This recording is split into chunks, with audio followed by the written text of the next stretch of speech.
திரிஷூர் பூரத்தின் முக்கிய நிகழ்வான இளஞ்சித்திர மேளம் நிகழ்ச்சி தற்போது துவங்கியுள்ளது. கூடுதல் விவரங்களோடு நமது செய்தியாளர் சந்தோஷ் நம்மோடு இணைந்திருக்கிறார்.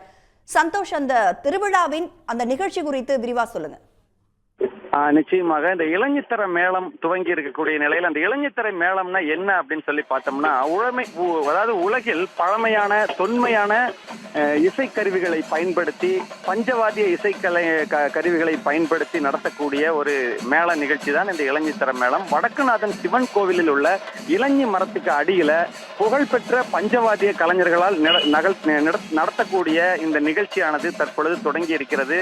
நூற்றுக்கணக்கான பஞ்சவாத்திய கலைஞர்கள் இந்த இளஞ்சித்திர மேளத்துல பங்கெடுத்து தங்களுடைய வாத்திய கருவிகள் மூலம், அதாவது அங்கு கூடி இருக்கக்கூடிய மக்களுடைய நாடி நரம்புகளை முறுக்கேற்றும் விதத்தில் இந்த பஞ்சவாத்திய கருவிகளை இசைத்து அந்த மக்களை அந்த இடத்துல ஒரு பரவசப்படுத்தி வருகிறார்கள் தான் சொல்லணும்.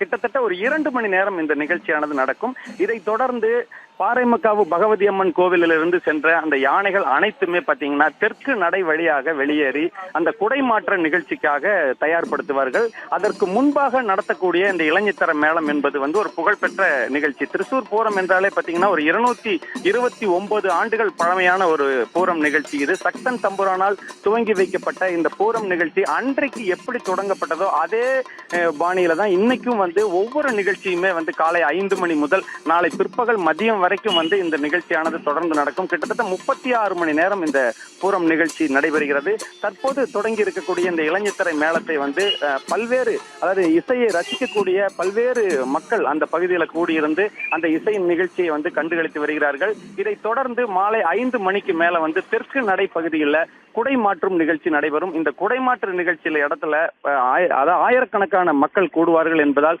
அங்கும் பாதுகாப்பு நடவடிக்கை தற்பொழுது தீவிரப்படுத்தப்பட்டிருக்கிறது. போலீசார் அந்த பகுதியில் தீவிர சோதனையிலும் ஈடுபட்டிருக்கிறார்கள்.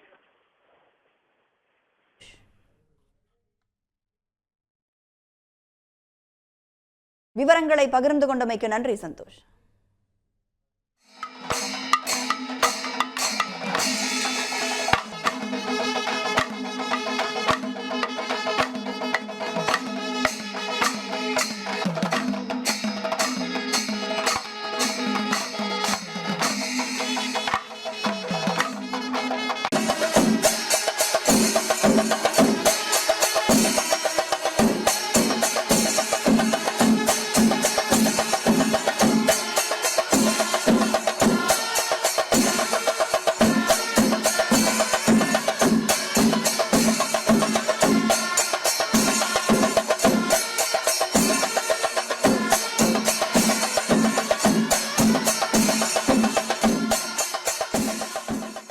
உடனுக்குடன் செய்திகளை தெரிந்து கொள்ள சன் நியூஸ் பெல் ஐகானை கிளிக் பண்ணுங்க.